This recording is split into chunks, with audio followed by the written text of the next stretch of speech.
Welcome, boys and girls, to Lighthouse Kids Club. This is our Wednesday evening program. We are looking today at lesson 36 in your books. That's a Battle of Jericho. We saw last week that God opened the waters of the Jordan River so the people of Israel could go through the riverbed. It was dry, so they could walk into the promised land that He had given them. The first city that they approached would be the city of Jericho. We talked about this a couple of weeks ago when He sent the spies in there. It was a large city. It was set up on a hill. The walls were high. The walls were strong. There were guards standing on top of the city. They were so wide they could drive a whole chariot with a team of horses along the top of that wall. The walls were so thick that there were actually houses built right into the wall. It was, in order to get to this city, they had to go up a hill to get to it. It was certainly a strong and mighty fortress. The people of Jericho had their whole lives felt very safe. Nobody can get us. But they had never fought against God before. That was the first city that the people of Israel were going to go in to conquer in the promised land. It seemed like an impossible dream, just looking at this place. How in the world are we going to defeat this city? Well, they didn't have to. God was going to fight for them. What battle plans could we possibly come up with that would work against a strong city? And they didn't have to wonder for very long because God was going to tell them what to do. Joshua was out looking at the city of Jericho one day when suddenly he saw a man in front of him with a sword. And Joshua was startled. He didn't know who this man was. He said, "Are you on our side or are you on our enemy's side?" He said, "Neither. I'm not on either side. I am the captain of the Lord's army." That's who this man was. And there he stood in front of Joshua. Well, Joshua didn't know what to do. He didn't know what to say. And he didn't have to wonder for very long because the man started to talk. He gave Joshua instructions. This is what you are to do, Joshua, as you lead the people to defeat Jericho. Joshua could see that the city of Jericho was closed. They had kept the city gates closed so nobody could go out and nobody could come in because they were afraid of the people, of the God of the people of Israel. They knew they were coming. They remembered hearing stories about how God opened the Red Sea. And they had guys out there that watched the people of Israel and saw that they crossed the Jordan River without it, that it opened for them. The man promised Joshua that God had given the city of Jericho to the people of Israel. They could rest assured that God would conquer the city so they didn't have to be afraid. What a promise. This huge city, this powerful city, these strong soldiers, and God's just going to give it to us? What a promise. What a wonderful thing. And the fact is, the people of Israel did not have to devise a plan. They didn't have to come up with a battle strategy to defeat this city.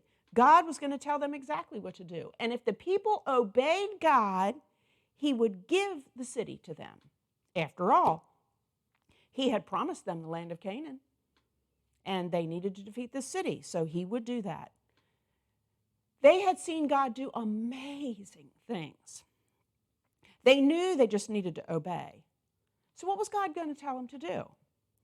Well, he gave them instructions. He said, Joshua,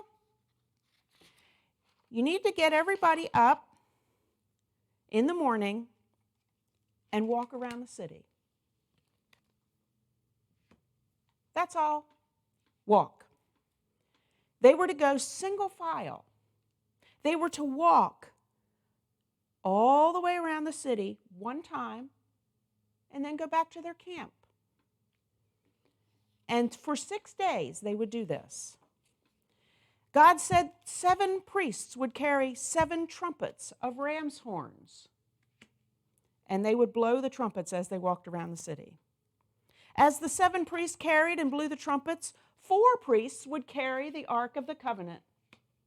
Remember we saw them do that last week as they went across the Jordan River, holding the poles on their shoulders? And they would carry the Ark of the Covenant around the city as they walked.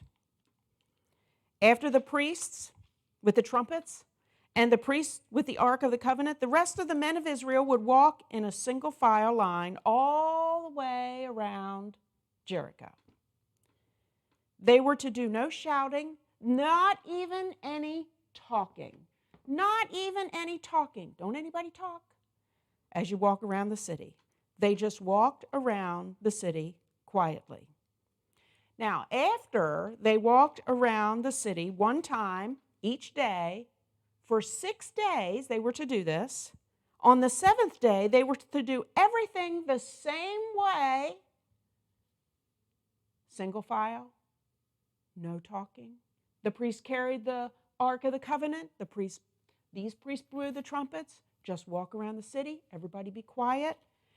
On the 7th day, you are to walk around the city 7 times. And after they had walked around 7 times on the 7th day, Joshua would call out, shout, for the Lord has given you the city. Everybody shout. And the people shouted. The trumpets made a long blast on the horns. And I will give you the city. Well, I can imagine the people thinking, seriously? This is what we're supposed to do? This big, strong city? But this is what God told us to do, so this is what we're going to do. Joshua believed God. Joshua was leading the people, and the people were obeying. And they followed Joshua as he followed God. Now let's imagine the people of Israel get up, and they go single file toward the city of Jericho. I can see those guards on top of the walls saying, hey, here they come, I see them coming. And then I can see them saying, what are they doing? They're all walking in a single file. They're not talking, but they're also not trying to hide. They're just walking along. And then when they get close to the city, they start walking around. And I can see those guards on top of the wall saying, what are they doing? What are these guys doing? I can see them sending for the king. Come out here and see what's going on. And the people are walking around the city. They're not doing anything. They're just walking around the city. And they watched. See those guards on top of the wall? Watching. And the people of Israel walking around. And here's the Ark of the Covenant. People of Jericho didn't know what that was. And I can see some of them saying, what are they carrying? They've got a big box with a sheet on top of it. What's with that? I don't know what they're doing. And the priests were walking along, blowing the trumpets. Single file, nobody talking, everybody quiet, not doing anything particular. They're just walking along. And then after they walked all the way around the city, they just left. And I can see the guards saying, what was that? What do they think they're doing? I don't know, but they left. They're gone. Okay, so we can rest. They're not doing anything. The next day they got up, and here they saw him coming again. Here they come, here they come. They watched them walk around the city. The priests were blowing the trumpets. The people weren't talking. They were walking in single file, and they were carrying that thing with the box and the sheet on top of it. What in the world is that thing anyway? And there they go. They're walking along. We know it was the Ark of the Covenant, but they didn't know what it was. And they're walking along. And then they went home. Well, they did it again. What are they doing? Then on the third day, I can imagine some of those guards started saying, here they come again. What do they think they're doing? Are they, why, are they trying to scare us? They don't look very scary. They don't even have any weapons. Good grief. They don't look like soldiers. They don't have any armor. They're not, what are they doing? And then there's a fourth day, and they come again. Now I can see them starting to really laugh about this. What are they think? Maybe they're trying to scare us. We're not scared. We're the people of Jericho. We're not going to be afraid of them. And then on the fifth day, and then on the sixth day, I can see them laughing. Look at these people walking around. What do they think they're doing? But then on the seventh day, they walked around the city, and I can see them laughing and having a good time. What are these people trying to do? Only they didn't go back to their camp. They kept walking. They walked around a second time. They walked around a third time. And they're still up there looking off the walls. They're still talking about, what are these people doing? Where do they think they're going?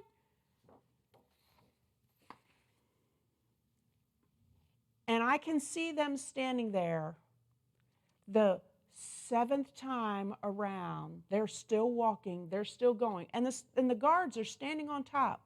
But what they didn't know was God's instructions to Joshua included, after you walk around 7 times, blow the trumpets with a long blast, shout at the walls, and the walls will fall down flat. And so some of those guards were standing up there when the walls just collapsed underneath of them, and they fell to the ground. How high were the walls? I don't know, but they fell down and maybe died just hitting the ground, and all the stones of the city landing on top of them. The walls fell down flat. That's what God said would happen. You obey my instructions, and I will defeat the city for you. And they were all the way around the city. And when the walls fell down flat, the people just ran into the city right in front of them where they were. They watched those walls fall down, and they just ran straight forward into the city and fighting as they went. And God had told the people, this city is very rich. There's a lot of people in there. There's a lot of stuff in there. Destroy everything. Destroy everything. Don't keep anything for yourself from in this city. This was the first city they conquered, and they would take all the valuable things that they would have kept for themselves and put them into the tabernacle of the Lord. God said everything in that city was accursed to them, and they were not to take anything that was accursed, or that person would be accursed. That means God's not blessing them anymore. This is not for you to keep. When the spies went into Jericho, as they were walking around the city, they could see where that red rope was hanging out the window. And they promised Rahab they would save anybody that she had brought into her house. It was an amazing thing to watch, but when the walls of the city fell down flat, the part of the wall where Rahab's house was still standing. And they could see that red rope hanging out their window. And when the walls fell, the spies went in and saved Rahab and her family members that had come to stay with her. I can just imagine her standing there watching those people of Israel walking around the city.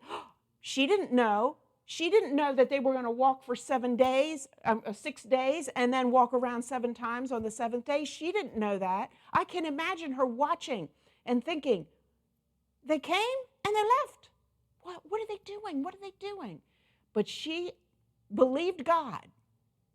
She believed that God was in control. She believed that God was powerful. And she was sure that the city was going to be defeated. So she was just going to wait because that's what she was told to do. And I can see her staying inside, just watching and waiting. She didn't know they were going to walk around 7 times. She didn't know the walls were going to fall down flat. She didn't know any of that. But I can see her in there. And when the whole city fell except her house, I'm sure that her house was shaking. And it was like a whole earthquake in her house. And then the spies came in and they said, come on, come on, come on, let's get out of here.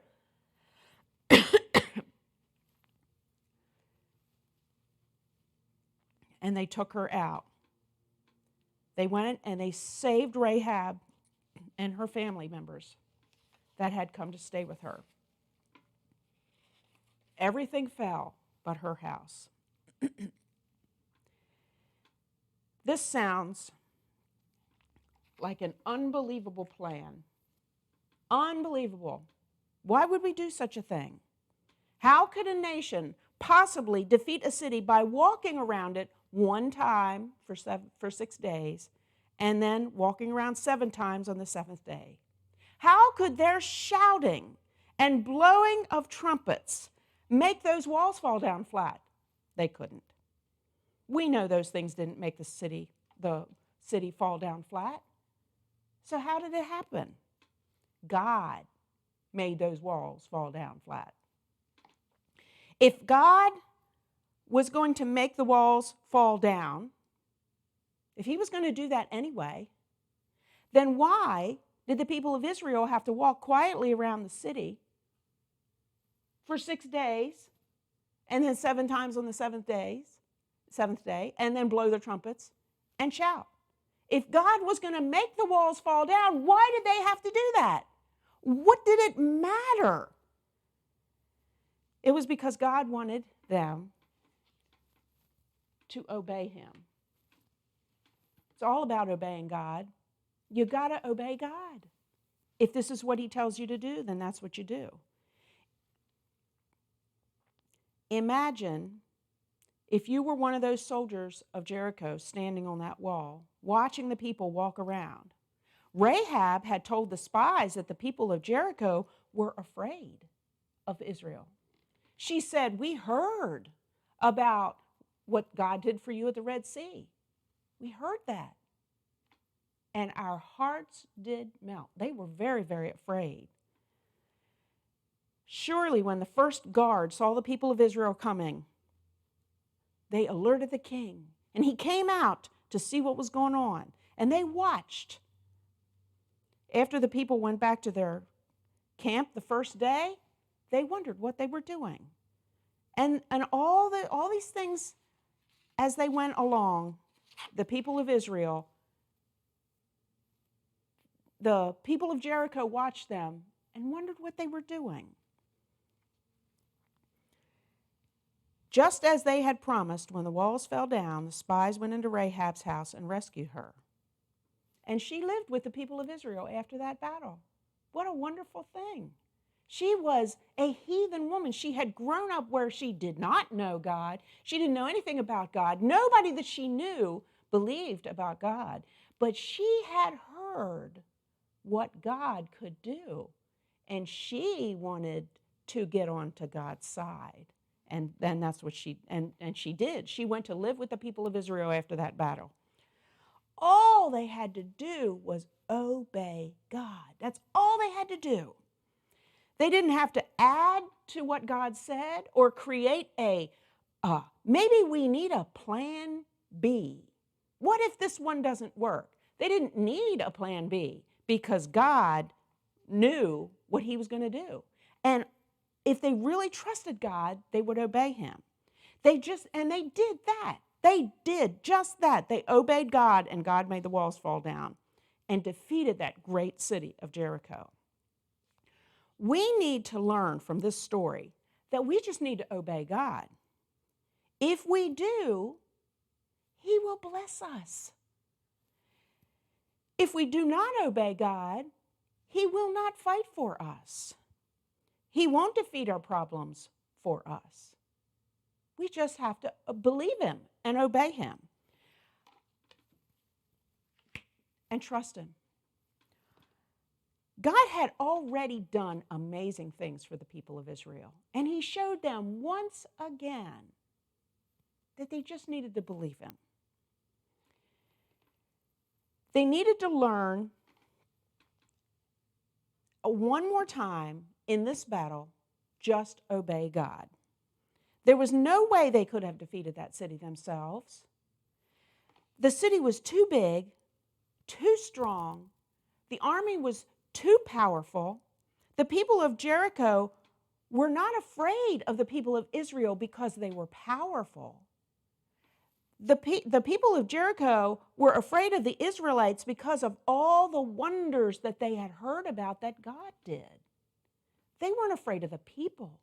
They were afraid of their God. How exciting it had to have been for the people of Israel to watch as God worked on their behalf. They must have felt like there is no city too big. There is no army too powerful to defeat them when they stayed on God's side. And that's true. And as long as they would stay on God's side, they would be able to go anywhere and do anything that God told them to do without fear. But you know what happens? After we see a victory like this, we think we can do it, but we can't. And that's what's going to happen to the people of Israel. They're going to see this great victory that they had over the people of Jericho, and they're going to think, boy, we are really something. We can do this. Next thing. So you need to come back next week and see what happens next. But today, what I want you to see is this. Obedience brings victory. I don't have to know what I'm doing. I don't have to know where I'm going. And I do not have to be powerful enough to do what God tells me to do, because he's going to do it for me if I just obey him. Obedience brings victory. Come back next time and see what happens. Now that they've defeated this great city, I'll see you next time.